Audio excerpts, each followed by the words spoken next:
Every harbor has one. A boat nobody talks about. You walk past her 100 times before you actually see her, tucked behind the working boats, half swallowed by algae and rust, so still that she almost reads as part of the dock itself. That's how we found her. Her hull number is still there, if you know where to look.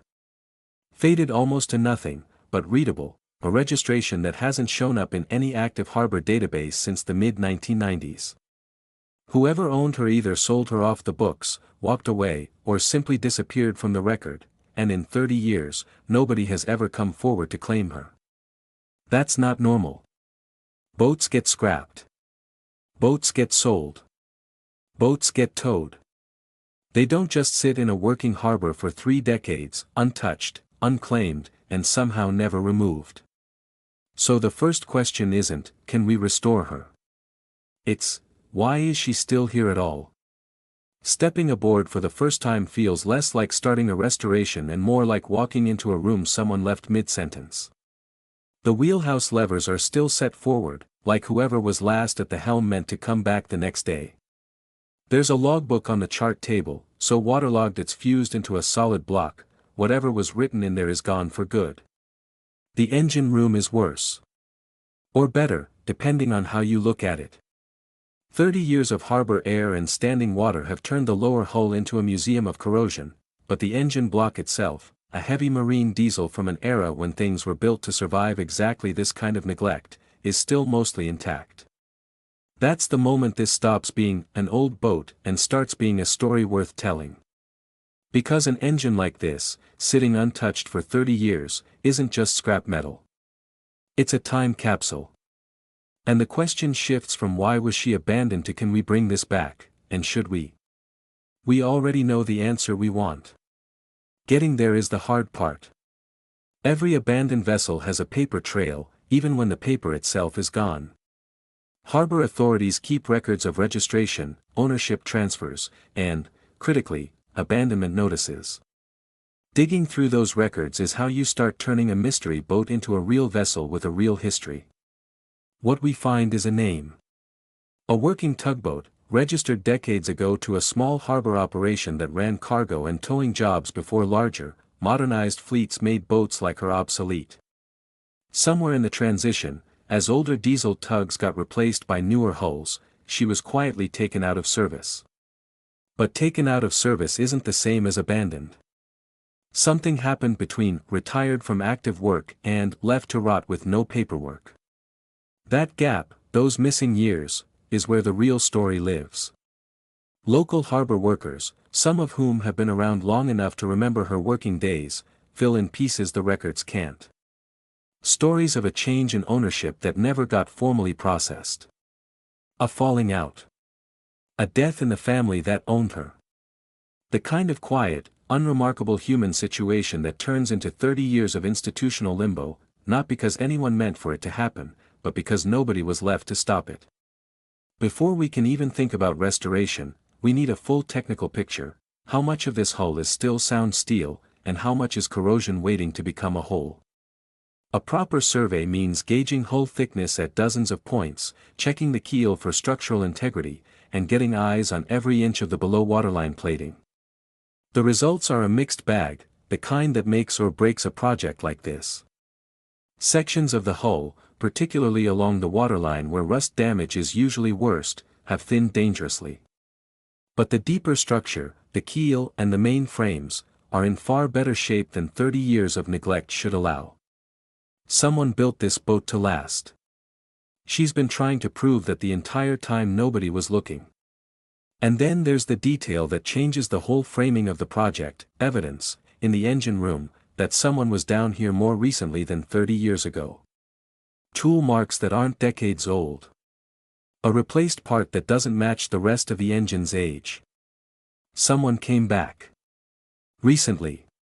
And left again. Which means the real question isn't just asterisk why was she abandoned, it's who's still checking on her, and why haven't they come forward. Restoration on a boat like this doesn't start with the engine, and it doesn't start with paint. It starts with stopping the bleeding, arresting 30 years of corrosion before it becomes structural failure.